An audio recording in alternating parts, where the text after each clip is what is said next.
இன்றைக்கி நம்ம சென்னை குரோம்பேட்டில் இருக்க பிரணவ் ஆந்திரா மெஸ்க்கு வந்திருக்கோம். இங்கே வந்து வெஜ் அண்ட் நான்வெஜ் மீல்ஸ் ரெண்டுமே அவைலபிளாக இருக்கும். நம்ம இங்கே டைனிங் பண்ணால் அன்லிமிட்டெட் மீல்ஸ் அவைலபிளாக இருக்கும். நம்ம இங்கே டேக் அவே வாங்கிட்டு ரிவ்யூ என்னன்னு சொல்லி பார்க்க போகிறோம். இந்த ரெஸ்டாரண்ட்டோட சீட்டிங் கெப்பாசிட்டிலாம் நல்லா இருந்துச்சு. நம்ம இன்றைக்கி ஒரு வெஜ் மீல்ஸ் வாங்கியாச்சு.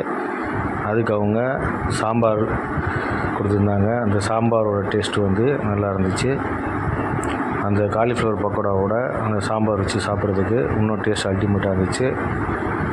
சாம்பாரில் வந்து ஒரு மீடியமான ஸ்பைசியாகவும் நல்ல ஃப்ளேவர்ஸ்லாம் ஆட் பண்ணியிருந்தாங்க.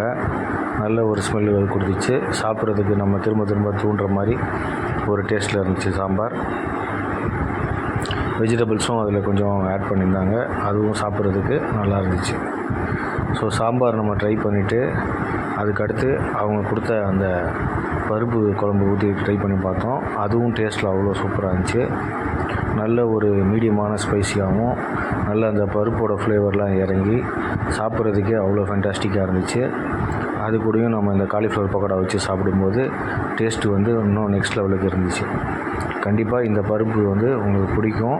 ஏன்னா அவ்வளோ சூப்பரான ஒரு டேஸ்ட்டில் இருந்துச்சு. ஸோ இது நம்ம ட்ரை பண்ணி பார்த்துட்டு அதுக்கடுத்து அவங்க கொடுத்த காரக்குழம்பு வந்து ட்ரை பண்ணி பார்த்தோம். காரக்குழம்பு வந்து நமக்கு அவ்வளோவா பிடிக்கல. ஏன்னா ரொம்ப காரக்குழம்பு வந்து ரொம்ப காரம் போட்டாங்க. ஸோ சாப்பிட்றதுக்கு நமக்கு அவ்வளோ ஒரு சாட்டிஸ்ஃபேக்ஷன் கொடுக்கல. ரொம்ப காரம் சாப்பிட்றவங்களுக்கு இது ஓகேவாக இருக்கும். பட் மீடியம் காரம் சாப்பிட்றவங்களா இருந்தீங்கன்னா உங்களுக்கு இது கண்டிப்பாக பிடிக்காது. இதில் நிறையா வெஜிடபிள்ஸ் ஆட் பண்ணியிருந்தாங்க. அந்த வெஜிடபிள்ஸ்லேயும் அந்த காரம் ரொம்ப ஓவராக இறங்கி அது சாப்பிட்றதுக்கு நமக்கு அவ்வளோவா செட் ஆகலை. அதுக்கடுத்து அவங்க கொடுத்த மோர் குழம்பு வந்து நம்ம ட்ரை பண்ணி பார்த்தோம். மோர் குழம்போட ஸ்மெல் வந்து ரொம்ப நல்லா இருந்துச்சு. பட் டேஸ்ட்டு வந்து அவ்வளோ ஒன்றும் சொல்லிக்கிற மாதிரி இல்லை. ஒரு மீடியமான டேஸ்ட்டில் தான் இருந்துச்சு.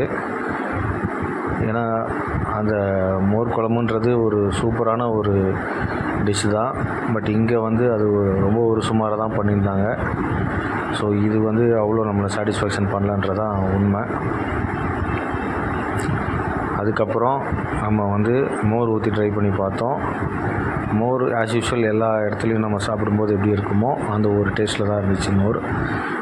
இந்த பக்கோடா கூட வச்சு சாப்பிடும்போது அது டேஸ்ட் இன்னும் கொஞ்சம் அதிகமாக இருந்துச்சு. அவங்க கொடுத்த மோரோட குவான்டிட்டி வந்து அதிகமாக இருந்துச்சு. ஸோ சாப்பிட்றதுக்கு நமக்கு ஃபுல்ஃபில்லிங்காக இருந்துச்சு வயிற்றுக்கு. ஸோ இந்த மோர் ட்ரை பண்ணி பார்த்துட்டு ஃபைனலாக நம்ம என்ன ட்ரை பண்ணி பார்க்க போகிறோம்னு சொன்னீங்கன்னா ஆஸ் யூஷுவல் எல்லா ஆந்திரா மெஸ்லேயும் நம்ம டேஸ்ட் பண்ணி பார்க்குற அந்த பருப்பு பொடி தான். இங்கே நம்ம வாங்கின பருப்பு பொடி வந்து நம்மளை சாட்டிஸ்ஃபை பண்ணலன்றதான் உண்மை. ஏன்னா இது ஒன்றும் அவ்வளோ டேஸ்ட்டாகவும் இல்லை. அந்த ஃப்ளேவர்ஸ் எதுவுமே இதில் ஃபீல் பண்ண முடியல.